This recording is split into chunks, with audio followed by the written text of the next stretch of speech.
This is Mr. Maycomber, and I'm going to go through some information from the Introduction to History unit. This is the unit that begins our year and really gets us thinking about why we study history and how we study history. So let's go into it. Let's first understand what history is. History is the study of past events.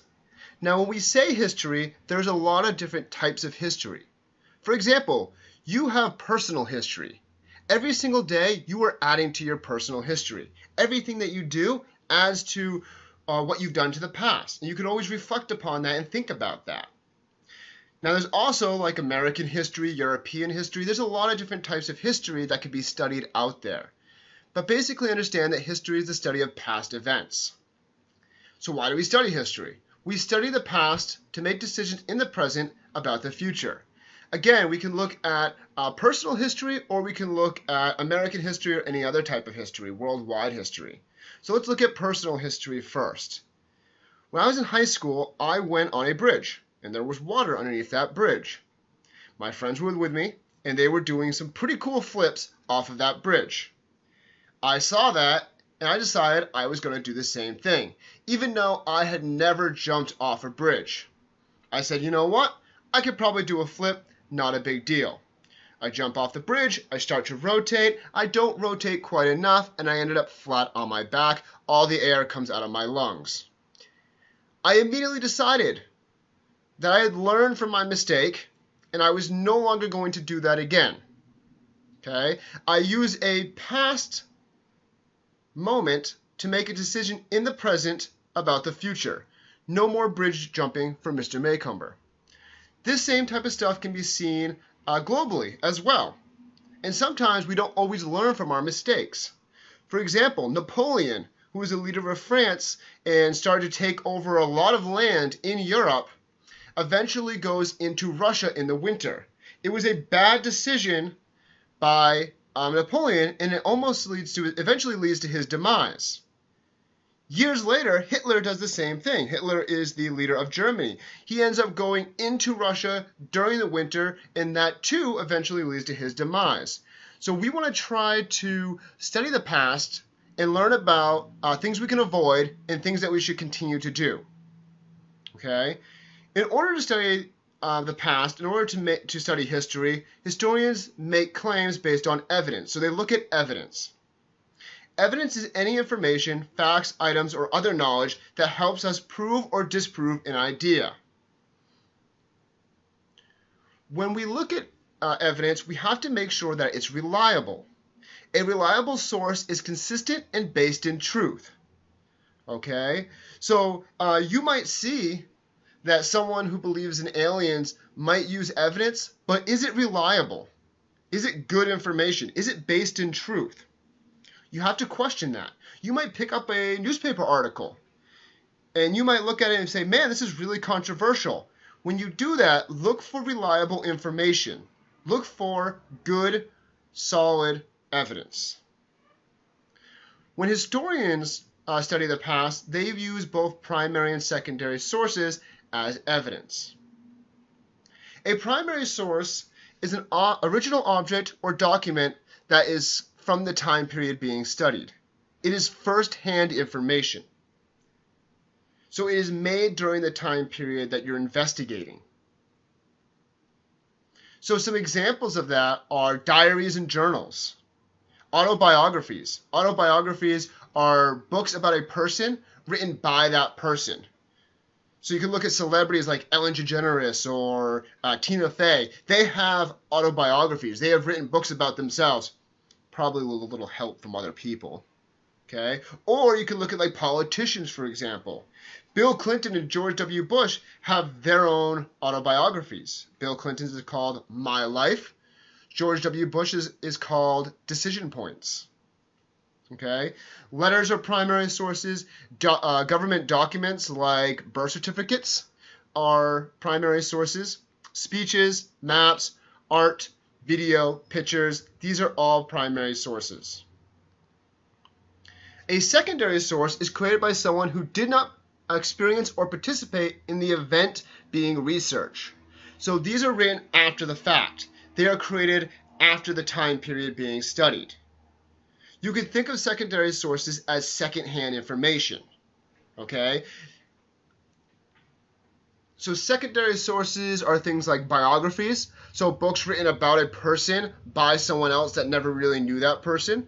So think about a book about Abe Lincoln written by someone in 2010. They never knew Abe Lincoln. That doesn't mean that the information is bad, it just means that it's a secondary source. Encyclopedias are another example. Interviews with historians, textbooks, these are all secondary sources because they are created after the time period being studied. Now, things can get a little bit difficult. It can be very hard sometimes to decide if it's a primary or a secondary source. For example, newspaper and magazine articles can be either primary or secondary depending on how they're being used or depending on the question being asked. If the article was written at the time period of something that happened, then it's a primary source. For example, articles written about Barack Obama's inauguration in 2009 are primary sources. They are written at the time, they experienced the event, they saw the emotion, they saw the event, they saw the fanfare. That makes it a primary source. However, if a reporter in 2009 wrote an article about George Washington's inauguration using information written by someone else in 1789, then that's a secondary source. That reporter was not there to see it, so therefore it's a secondary source. Okay? Let's make things a little bit more complicated. Your textbook is a secondary source. Unless the question is, what did people write in textbooks in 2016 about President Abe Lincoln? Then it becomes a primary source because the question is, what did people think in 2016 of Abe Lincoln? Well, that book is from 2016, so therefore it lets you know what people thought of Abe Lincoln in that year 2016. Okay, so the question can really matter and how you're using the source can really matter. So that makes it a little bit more complicated. But let me simplify it a little bit and say, for the most part, newspaper articles are going to be primary sources. For the most part, magazine articles are probably going to be primary sources. Textbooks are probably going to be secondary sources. Okay, but you really do need to be a little bit more critical and look at what is actually being written there. So the question to ask yourself, was the source created during the time period being studied? If the answer is yes, then it's a primary source. If the answer is no, then it's a secondary source. That's a great question to ask yourself when you're trying to differentiate between primary and secondary sources. So let's compare both primary and secondary sources. Before we do that, let's understand that it's good to use both primary and secondary sources. Both sources have their advantages and their disadvantages. The last one here is bold, and it's important for you to understand. Primary isn't necessarily better than secondary, and secondary isn't necessarily better than primary. It all depends on the situation. If you want to capture the emotion of something, if you want to really get firsthand information, use primary. If you're trying to get the whole story, if you're trying to get something at your reading level, use secondary.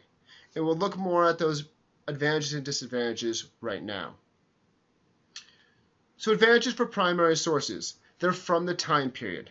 It's firsthand information, and it might show the emotions of that time period.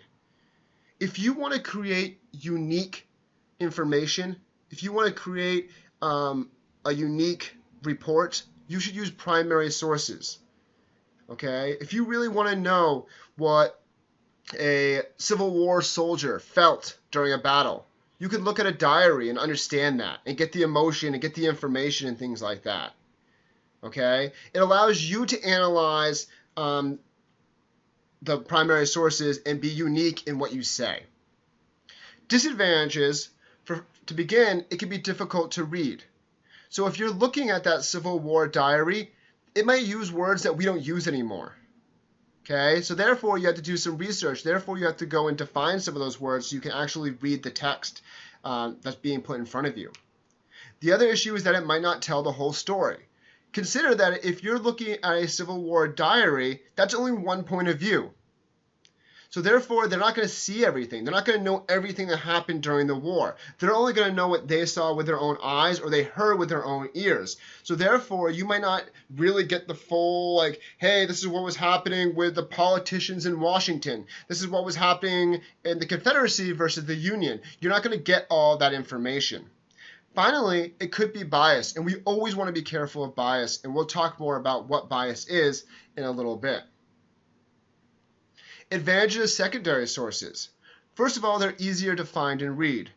If you're looking at the Civil War and you just want to get a general understanding of the Civil War, there's a lot of books and there's a lot of articles that can help you do that. And those articles and websites and books, they're written anywhere between an elementary school level or to something made for adults or people in college. So there's a lot of different things you can look at with secondary sources versus a primary source. It's not really written for middle schoolers per se. Okay? Secondary sources usually do a better job of telling the whole story. Because they're written after the time period, they're able to reflect on it and they're able to, look at all the different information out there and summarize it in a easy to understand way. So consider this. If you're going to study the Civil War, if you were looking at primary sources, you might have to look at a ton in fact, of primary sources in order to get the full story. Meanwhile, you could get your textbook out and you could get a pretty good summary of what happened during the Civil War in a few pages. Okay, so you can get like dates, you can get the play-by-play as far as battles go. You can get summaries of speeches. It's all at your reading level and it's easier to find. Disadvantages here, the research isn't unique because someone's already looked at the primary sources and analyzed them for you. And there's always this issue, as always, with bias. The secondary sources could be biased. So let's consider this. Okay? If I want to know what people thought of the Declaration of Independence, I could first read diaries from the time period, so lots of different primary sources, and come up with my own conclusion.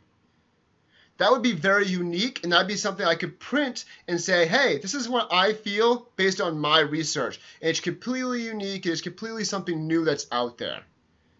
The second thing you could do is you could go to read a history book, which is a secondary source, and that's going to summarize what people thought. That's going to be much quicker, much easier. However, it's not going to be unique. Okay, somebody has already done the primary source research and analysis to create that secondary source. So again, it all depends on what you want to do. Primary sources and secondary sources are great for different reasons. Always be careful of bias. Bias is favoritism towards a person or a thing. We all have a bias, so you have to consider the author's perspective. Perspective is a point of view that can be based on physical location, membership in a particular group, or way of thinking. Okay, so let's look at bias. Whether you know it or not, you're biased in some way. It might be your bias about boys versus girls, dogs versus cats, Red Sox versus Yankees. Okay, you have some sort of bias deep down inside is going to affect your thinking. If you're in a soccer game and the referee makes a call against you, you're usually not going to look at that in a completely neutral way. You're biased because you want your team to win. So all of a sudden your thoughts become, okay, that person is the worst referee in the world. Okay, so if you get in the car and your mom asks you, how did the game go? Your bias might seep through and you might say, it was terrible. The referee is really terrible. Your mom's job is then to think of the perspective that you're coming from. Okay, that you have a bias naturally there, so you might not be telling the full story, you might not be telling the truth, you might have left things out. That perspective becomes really important. Okay, so you always want to consider perspective when trying to decide if there's bias there or not. You also want to think about the reliability of sources. We talked about this earlier. Okay, you want to ask yourself, can the source be trusted? And here are some things to consider. Is the source knowledgeable? Is it a really good place to go? I mean, if you're studying the Civil War, You probably don't want to go to your 5-year-old brother. Maybe he's a whiz kid, but he probably doesn't have the same amount of information that a UNH professor does or a textbook does. Okay? Is the source overly biased? If you're trying to figure out what team is the greatest one in the NFL, you probably should ask people that are wearing a variety of jerseys as opposed to just Patriots jerseys, because there's a bias there. They're going to say the Patriots are the best. They're going to say Tom Brady didn't deflate the football. Okay. Next up, is the source coming from a good website, book, etc.? All right. You have to be careful, especially in the age of internet, that you are going to places that are trustworthy. You're going to government organizations, or you're going to encyclopedia websites, things like that. Things that can't just be changed easily. You also want to think about fact versus opinion, okay? When you're reading an article, a book, a website, there's going to be both facts and opinion. It can be hard to sometimes tell the difference between the two. Remember that a fact is a statement that can't be disputed because it's based on proven information. For example, Kanye West was born in Georgia. That cannot be disputed. Okay? He was born there. There's a birth certificate. There's evidence, reliable evidence that can back that up. Opinion, however, is a belief or attitude based in personal preference, which may or may not be supported by evidence. So, for example, Kanye West is going to win the 2020 presidential election. That's an opinion. And maybe I can support that with evidence, and maybe I can't. But I'm allowed to have that opinion, and you're then supposed to decide if I have a valid claim or an invalid claim. Okay? Do I actually have evidence to back that up? So that gives you some basic information about what we're going to learn about this year. This has been the Introduction to History review video. Let me know if you have any questions.